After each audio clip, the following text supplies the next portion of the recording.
अस्सलामुअलैकुम, welcome to MCQs. हम आज की इस वीडियो में मैं आपके साथ शेयर करने जा रही हूँ आर्म्ड फोर्सेस नर्सिंग सर्विसेज यानी कि एएफएनएस में आप लोग किस तरह एफएससी के बाद ज्वाइन कर सकती हैं आर्मी को, और बीएससी नर्सिंग अगर आपने की हुई है तो आप लोग किस तरह आर्मी को ज्वाइन कर सकती हैं।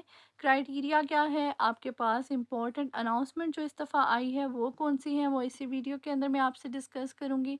आपका ट्रेनिंग का बॉन्ड एग्रीमेंट कितना होगा, ट्रेनिंग पीरियड कितना होगा बीएससी नर्सिंग के बाद और एफएससी के बाद, और एफएससी अगर आप करके जाती हैं तो आप लोगों को कौन सी डिग्री दी जाएगी, ठीक है, आफ्टर ट्रेनिंग।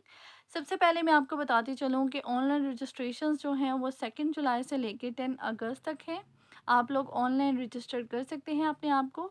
साथ ही साथ मैं इस ऑनलाइन फॉर्म का लिंक अपने डिस्क्रिप्शन बॉक्स में ऐड कर दूँगी, जो कि आप लोग वहाँ से जाके रजिस्ट्रेशन फॉर्म फिल करवा सकते हैं। आई रिकमेंड यू कि आप लोग 2 जुलाई या फिर अभी अपनी रजिस्ट्रेशंस ना करवाएं। आप जो है जाके कहीं एंड ऑफ जुलाई में जाके अपनी रजिस्ट्रेशंस करवाएं, क्योंकि फिर आपको प्रिपरेशन का ज़्यादा टाइम मिल जाएगा। आगे आने वाली वीडियोस के अंदर भी मैं आप लोगों को प्रिपरेशन का मटेरियल, हर एक मटेरियल प्रोवाइड करूँगी जो कि प्रीवियसली हर सेंटर के ऊपर रिपीट होता आ रहा है, ताकि आप लोगों को पता हो ये चीज़ें आनी है और सेम वही चीज़ें आप लोगों की इस दफ़ा भी आएंगी इंशाल्लाह। तो आप लोग मेरी सीरीज़ को अगर फॉलो करते हैं तो इंशाल्लाह आपकी बहुत अच्छी प्रिपरेशन हो जाएंगी और आप लोग हाईएस्ट अचीव करोगे, ताकि आप लोगों के ज़्यादा सिलेक्शन के चांसेस हो। वो आगे मैं डिस्कस करती हूँ, आप लोगों को समझ आ जाएगी कि क्यों मैं कह रही हूँ हाईएस्ट आपने अचीव करने हैं, ठीक है। सबसे पहले इस वीडियो के अंदर जो मैं आपसे डिस्कस करूँगी वो मैं आपको बता देती हूँ। जैसे कि रजिस्ट्रेशन का मैंने आपको बताया कि अभी आप लोग रजिस्ट्रेशन ना करवाएं, अभी ठहर जाए, आप लोग बाद में जाके रजिस्ट्रेशन करवाइएगा 25 के बाद, ताकि आप लोगों की जो टेस्ट की डेट है वो लेट आए। जब वो लेट आएगी तो ऑब्वियसली आपको ज़्यादा टाइम मिल जाएगा प्रिपरेशंस के लिए। दूसरा मैं आपसे डिस्कस करूंगी Pakistan arm forces nursing nursing को अगर आप ज्वाइन करना चाहते हैं एफएससी के बाद तो आपकी क्वालिफ़िकेशन क्या होनी चाहिए, परसेंटेज क्या होनी चाहिए, ठीक है, एग्ज़ाम्स में। अगर आप एएफएनएस को शॉर्ट सर्विस रेगुलर कमीशन के थ्रू ज्वाइन करना चाहती हैं तो आपकी क्वालिफ़िकेशन या फिर आपकी जो एक्सपीरियंस है वो कितना होना चाहिए, वो भी इस वीडियो में डिस्कस करेंगे। सिलेक्शन प्रोसीजर क्या होता है आर्म फोर्सेस नर्सिंग सर्विसेज का, ताकि आप लोगों को पता हो कि आप लोगों को किस चीज़ के ऊपर जज किया जा रहा है, और वो पॉइंट आप लोगों को अच्छे से क्लियर करना बहुत ज़रूरी है, ठीक है। देन डॉक्यूमेंट्स जो आप लोगों के रिक्वायर्ड होंगे। देन हम एफएनएस का इनएलिजिबिलिटी क्राइटेरिया भी डिस्कस करेंगे। Training period and bond agreement क्या होगा आफ्टर एफएससी, और आफ्टर जो है वो बीएस नर्सिंग के बाद अगर आप ज्वाइन करते हैं तो क्या होगा, और एएफएनएस की प्रिपरेशन बुक भी जो है वो मैं आपको रिकमेंड करूँगी इसी वीडियो के एंड में, ठीक है। तो वीडियो को एंड तक ज़रूर देखिएगा। अगर आपको वीडियो इन्फॉर्मेटिव लग रही है थोड़ी सी भी तो प्लीज़ बेल आइकन को प्रेस कर दें। साथ ही साथ मेरे चैनल को सब्सक्राइब कर दें, ताकि जो भी वीडियो मैं अपलोड करूँ उसकी नोटिफिकेशन आपको मिलती रहे टाइम टू टाइम। क्योंकि इस वीडियोस में आगे जाके, इस सीरीज़ में आगे जाके मैं आप लोगों के साथ वर्बल, नॉन वर्बल, एकेडमिक, फिर आपका जो है वो इंटेलिजेंस टेस्ट जितने भी हैं वो तमाम के तमाम आपसे शेयर करूँगी। इंटरव्यू की प्रिपरेशन भी करवाऊँगी, ताकि आप लोग अपना अच्छा 100% दें। बाकी आप लोग लक पे छोड़ दें, क्योंकि लक भी बहुत मैटर करती है, ठीक है। दूसरा, आपने अगर 100% अपना दिया है ना तो दैट मीन्स कि आपकी तरफ से काम डन हो गया है। आगे जो है वो अल्लाह पाक पे भी है। दूसरा ये कि आप लोग जो हैं वो सिर्फ इस दफ़ा जीएचक्यू में ही आप लोगों को ट्रेनिंग नहीं दी जाएगी। आर्मी रावलपिंडी में सिर्फ आप लोगों को ट्रेनिंग नहीं दी जाएगी, दीगर भी जहाँ जहाँ ट्रेनिंग दी जाएगी वो इस वीडियो के अंदर मैं आगे भी आपको बताती हूँ, ठीक है। सबसे पहले एलिजिबिलिटी क्राइटेरिया के बारे में बात कर लेते हैं कि अगर आपने बीएस नर्सिंग की हुई है, ठीक है, तो आपके पास जो है वो मैट्रिक साइंस के साथ होनी चाहिए, जिसमें 60% मार्क्स होने चाहिए। एफएससी प्री मेडिकल भी आपकी जो है वो 60% आपके मिनिमम 50% मार्क्स होने चाहिए, ठीक है। मैट्रिक में कितने होने चाहिए, 60%, और एफएससी प्री मेडिकल के साथ 50% मार्क्स होने चाहिए। ये आपको बीएस नर्सिंग की डिग्री दी जाएगी जब आप जो हैं सेलेक्ट हो जाएंगे आफ्टर एफएससी, ठीक है। बीएससी नर्सिंग की डिग्री आपको दी जाएगी। आपकी एज लिमिट जो है वो 17 to 25 ईयर्स होनी चाहिए, December 31 से पहले पहले, ठीक है, अगर आप एफएससी की बेसिस के ऊपर अप्लाई करिए। अगर ट्रेन नर्सिंग एज लेफ्टिनेंट के लिए आप लोग अप्लाई कर रहे हो तो आप लोगों के पास बीएससी नर्सिंग की 4 साल डिग्री होनी चाहिए, या फिर आपके पास 3 साल डिप्लोमा होना चाहिए नर्सिंग के अंदर, और 1 साल जो है वो मिडवाइफरी यानी कि दाया के तौर पे आप लोगों ने काम किया हो, किसी हॉस्पिटल में अपनी सर्विसेज प्रोवाइड की हों।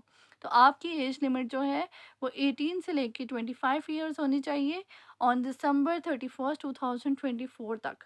अब दिसंबर 31 क्यों बोला गया है? क्योंकि दिसंबर 31 से लेके आगे तक क्योंकि दिसंबर 31 को आपका बैच जो है वो ट्रेनिंग के लिए जाएगा, ठीक है?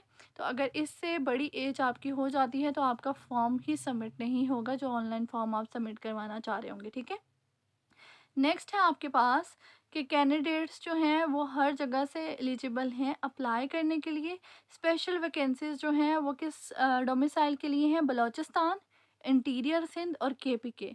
अगर आप लोगों के पास बलूचिस्तान, इंटीरियर सिंध और केपीके की डोमिसाइल्स हैं तो आप लोगों के चांसेस ज़्यादा हैं, आप लोगों के लिए वैकेंसीज ज़्यादा हैं, ठीक है? स्पेशल वैकेंसीज हैं इन लोगों के लिए कि लेट्स सपोज पूरे पाकिस्तान के लिए अगर वैकेंसीज हैं 30 वैकेंसीज, तो 10 वैकेंसीज जो हैं वो इन एरियाज़ के लिए रिजर्व्ड है, ठीक है? बाकी आप लोग अगर आपका पंजाब से हैं तो 20 सीट्स के लिए आप लोग compete करेंगे। बलूचिस्तान, इंटीरियर सिंध और केपीके के साथ आप compete नहीं कर रहे होंगे, ठीक है? देन आपके पास अगर कैंडिडेट जो हैं वो जितने भी कैंडिडेट्स हैं अगर जिन्होंने बीएससी नर्सिंग की हुई है या डिप्लोमा किया हुआ है, तो पीएनसी नर्सिंग के साथ पाकिस्तान नर्सिंग काउंसिल के साथ आपकी रजिस्ट्रेशन होनी चाहिए, रजिस्टर्ड होने चाहिए आप लोग वहाँ से। प्रेफ़रेंस किसको दी जाएगी?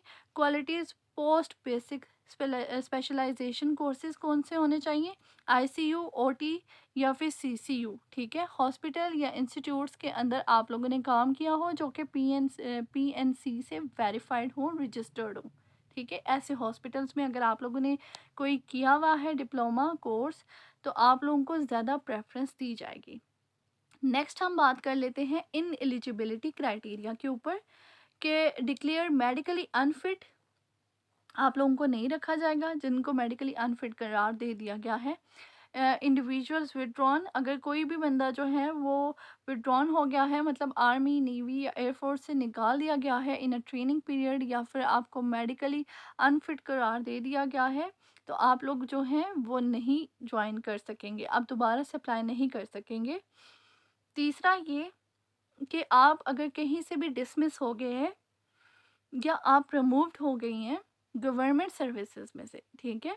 अगर कहीं गवर्नमेंट में आप लोग जॉब करते थे और आप लोगों को डिसमिस कर दिया गया है, आपको निकाल दिया गया है, तो आप लोग यहाँ पे अब अप्लाई नहीं कर सकते, ठीक है? BSc nursing only candidates already registered from PNC Pakistan nursing council से अगर आप जो हैं वो रजिस्टर्ड है तभी आप लोग अप्लाई कर सकते हैं। अगर किसी ने बीएससी नर्सिंग की हुई है बट वो पाकिस्तान नर्सिंग काउंसिल से रजिस्टर्ड नहीं है तो ऐसे कैंडिडेट्स भी अप्लाई नहीं कर सकते, ठीक है? देन आपके ऊपर कोई मुकदमा चल रहा है कोर्ट के अंदर, तो आप लोग एलिजिबल नहीं हैं, ठीक है? नेक्स्ट हम बात कर लेते हैं रजिस्ट्रेशन के बारे में कि रजिस्ट्रेशन जो है वो आप लोग इंटरनेट के थ्रू कर सकते हैं।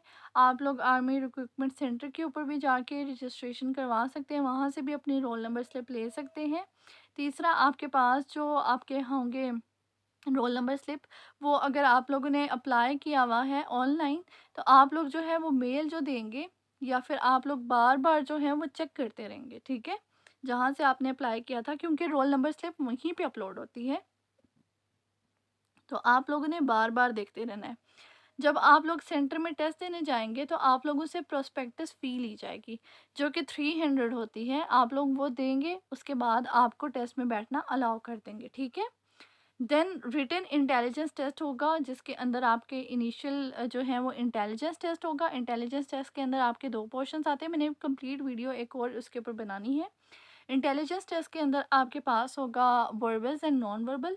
देन आपका एकेडमिक टेस्ट होगा। एकेडमिक टेस्ट के अंदर आपका इंग्लिश, मैथमेटिक्स, स्पार्क स्टडीज़, इस्लामियात एंड जनरल नॉलेज, इनके क्वेश्चंस होंगे और ये आपके एफएससी के पेपर में से आएंगे, ठीक है? अगर आपने एफएससी के बाद अप्लाई किया है, अगर आपने बीएससी नर्सिंग के बाद अप्लाई किया है, तो आप लोगों के उसके बीएस नर्सिंग के हवाले से आपके क्वेश्चंस आएंगे एकेडमिक पोर्शन के अंदर। देन आपका जो है वो फिज़िकल टेस्ट होगा और मेडिकल टेस्ट होगा, अगर आप लोग ये पहला जो आपका इनिशियल टेस्ट है वो पास कर लेते हैं तो, ठीक है? और आर्मी सिलेक्शन रिक्रूटमेंट सेंटर से आप लोगों का मेडिकल और फिज़िकल टेस्ट होगा, ठीक है? देन आपका जो है वो आप लोगों ने दोबारा-दोबारा चेक करते रहना है, जैसे कि यहाँ पे भी लिखा हुआ है कीप विजिटिंग वेबसाइट, ठीक है? For exam slip. और जब आप लोग एग्ज़ाम देने आओगे तो एग्ज़ाम स्लिप भी लेके आनी है साथ में अपने ओरिजिनल डॉक्यूमेंट्स भी लेके आने हैं, ठीक है? जैसे ही आपका इंटेलिजेंस टेस्ट क्लियर हो जाएगा, मेडिकल टेस्ट आपका वहीं पे ले लिया जाएगा, ठीक है? उसी दिन आप लोगों का मेडिकल टेस्ट होगा और फिज़िकल टेस्ट की आपको डेट दे दी जाएगी। देन फर्दर जो सिलेक्शन प्रोसीजर है उसके बारे में हम बात करते हैं कि इंटरव्यू ऑफ सेलेक्टेड कैंडिडेट्स जो हैं वो जनरल हेडक्वार्टर जीएचक्यू जो है वो आपका जो है वो हेल्ड करेगा रावलपिंडी, लाहौर, मुल्तान, कराची, क्वेटा। क्योंकि पहले सारे रावलपिंडी में होते थे, जीएचक्यू में होते थे, बट अब की बारी में ऐसा नहीं है। रावलपिंडी, लाहौर, मुल्तान, कराची, क्वेटा इन सब इंस्टीट्यूट के ऊपर आप लोगों के जो है वो कॉल लेटर्स इशू कर दिए जाएंगे और आप लोगों ने वहीं पे जाके अपना जो है वो इंटरव्यू भी देना होगा। जो सिलेक्टेड कैंडिडेट्स होंगे जिनका मेरिट हाई होगा, जिन्होंने इनिशियल्स में अच्छा परफॉर्म किया है, देखिए मैं यहाँ पे आप लोगों को बता रही हूँ कि इनिशियल में अच्छा क्यों परफॉर्म करना है। इनिशियल में अच्छा परफॉर्म किया होगा, फिजिकल में अच्छा परफॉर्म किया होगा, आपका मेडिकल ठीक होगा, ठीक है? आपका एक और होता है परफॉर्मेंस एवेल्युएशन वाला, वो टेस्ट आपका ठीक होगा। उसकी बेसिस के ऊपर इन सब के मार्क्स होते हैं, ठीक है? ये सब जो है वो कंबाइन करने के बाद आपके इंटरव्यू के भी मार्क्स होते हैं। ये सब कंबाइन करने के बाद जीएचक्यू एक ओवरऑल बेसिक परफॉर्मेंस जो है वो कैंडिडेट की निकालता है और उसके ऊपर जो है वो आपकी सिलेक्शन होती है, ठीक है? जिसके हायर स्कोर होंगे, ऑब्वियस सी बात है कि उनको वो पहले कॉल करेंगे, उनकी परफॉर्मेंस की वो जज करके उनको पहले जो है वो लेटर मिल जाएँगे और हो सकता है अगर आपकी परफ़ॉर्मेंस अच्छी ना हो तो आप लोगों को कॉल लेटर ही ना आए, ठीक है? तो इस वज़ह से आपने मैक्सिमम स्कोर करना है, ठीक है? अच्छा, डॉक्यूमेंट्स क्या-क्या आपको रिक्वायर्ड होंगे?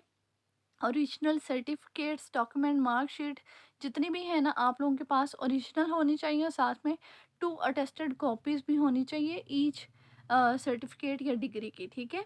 देन आपके पास अगर किसी गवर्नमेंट इंस्टीट्यूट में आप लोग काम कर रहे हैं तो आपके पास नो ऑब्जेक्शन सर्टिफिकेट होना चाहिए, जिसे एनओसी भी कहते हैं, वो आपके पास होना चाहिए, ठीक है? अटेस्टेड फोटोकॉपी ऑफ डोमिसाइल भी होनी चाहिए, क्योंकि मैंने जैसे आपको पहले बताया कि इस दफ़ा बलूचिस्तान, इंटीरियर सिंध और केपीके वालों के लिए अलग से वैकेंसीज़ हैं, तो आप लोगों के पास डोमिसाइल अपना होना चाहिए मस्ट, ठीक है? Photocopies of computerized national identity card आपके पास, सीएनआईसी की भी फ़ोटोकॉपी होनी चाहिए, 3 कलर्ड पिक्चर्स भी आपके पास होनी चाहिए, अटेस्टेड होनी चाहिए वो बैक एंड फ्रंट से, ठीक है?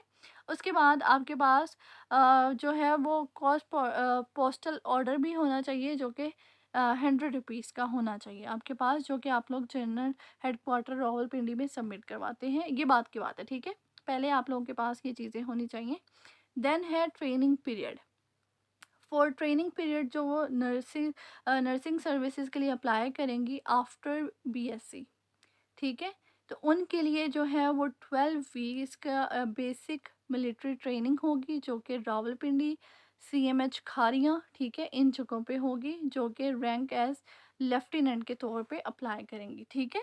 जो बीएससी नर्सिंग के लिए अप्लाई करेंगी, जो कि सिर्फ़ एफएससी करने के बाद उनकी 4 साल की ट्रेनिंग होगी, उनको डिग्री भी दी जाएगी बीएससी नर्सिंग की।